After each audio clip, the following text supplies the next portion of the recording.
ายดีทุกคนเนาะคลิปนี้ก็พาทุกคนมาชมบรรยากาศอยู่หน้าอยู่ไห้สวงแรงๆประมาณ5 โมงครึ่ง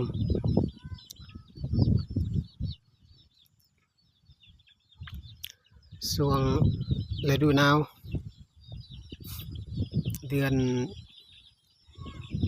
ปลายเดือนธันวาคม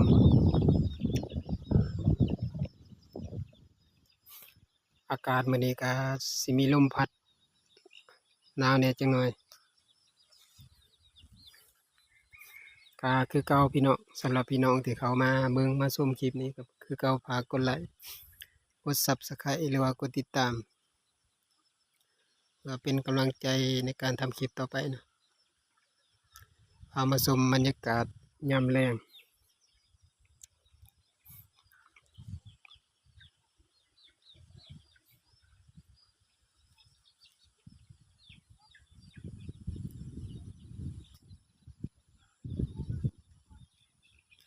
ช่วงนี้ก็เข้าฤดูหนาว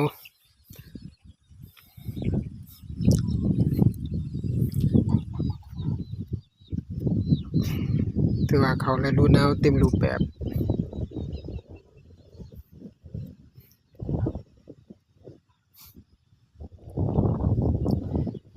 วันนี้ก็มีเวลาได้มาถ่ายคลิปให้พี่น้องเบิ่งมื้อนี้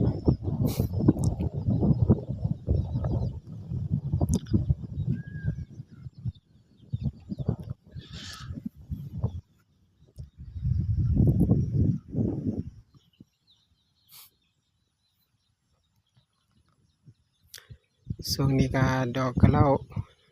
าก็พอดีพวมงามเดี๋ยวมีเวลาสิถ่ายให้พี่น้องเบิ่งตอนเก็บดอกกระเด้าเนาะ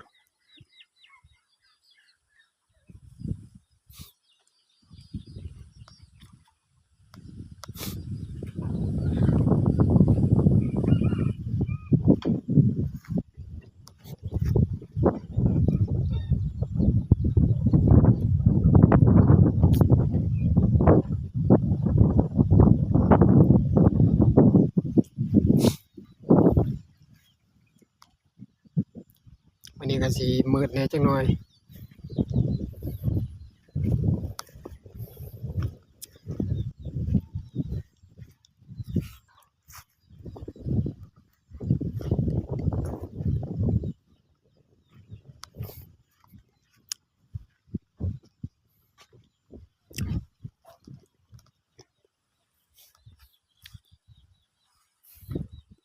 บรรยากาศยามค่อยค่ำลงเด้อเอางัวเอาควายเข้าแรงช่วงนี้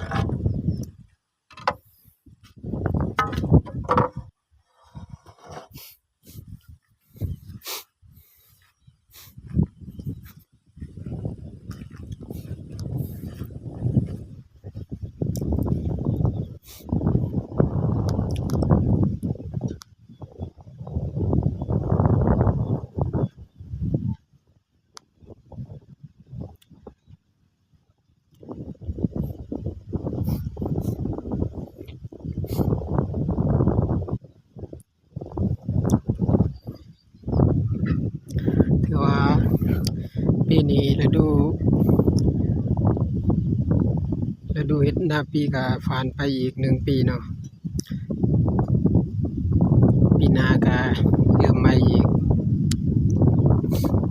เขาก็บ่งามปานใดปีนี้เขาก็บ่ได้ตกหลาย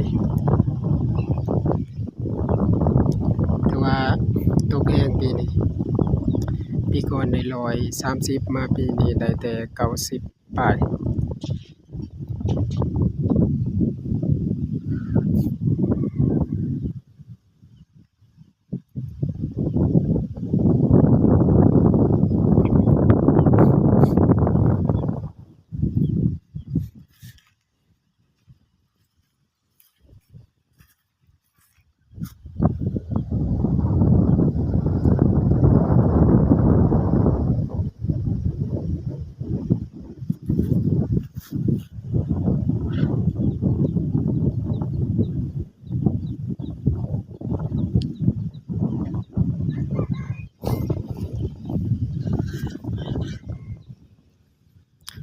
เอาเด้อพี่น้องสำหรับพี่น้องที่เขามาเบิ่งมาชมคลิปนี้ก็คือเก่าฝากกดไลค์กด Subscribe หรือว่ากดติดตามนะเพื่อเป็นกำลังใจให้ผมในการทำคลิปต่อไป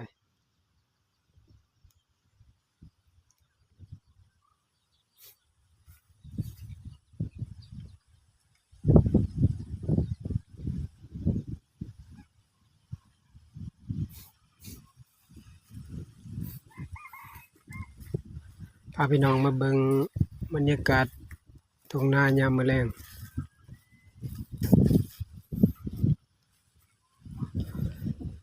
ช่วงเอางัวเอาควายเข้าแลงช่วงนี้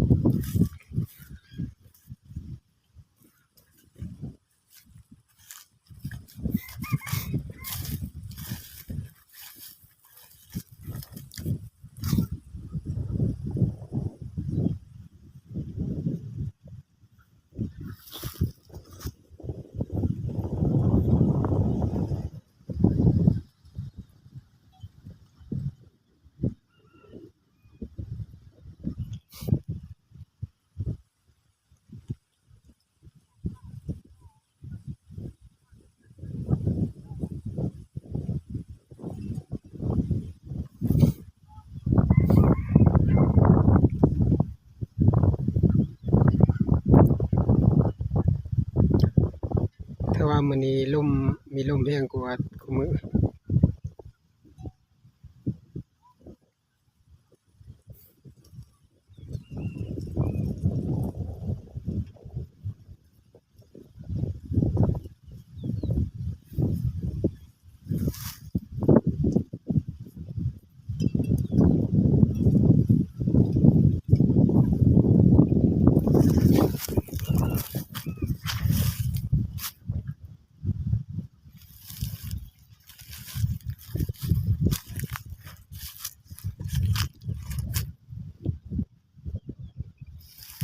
แต่สำหรับคลิปนี้ก็สิจบเพียงเท่านี้เนาะพี่น้องเอาไว้พอกันคลิปต่อไป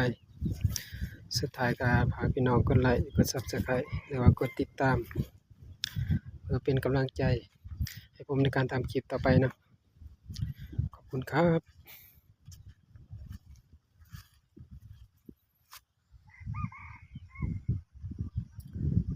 ว่าสิเป็นพี่น้องฝั่งไทยฝั่งลาว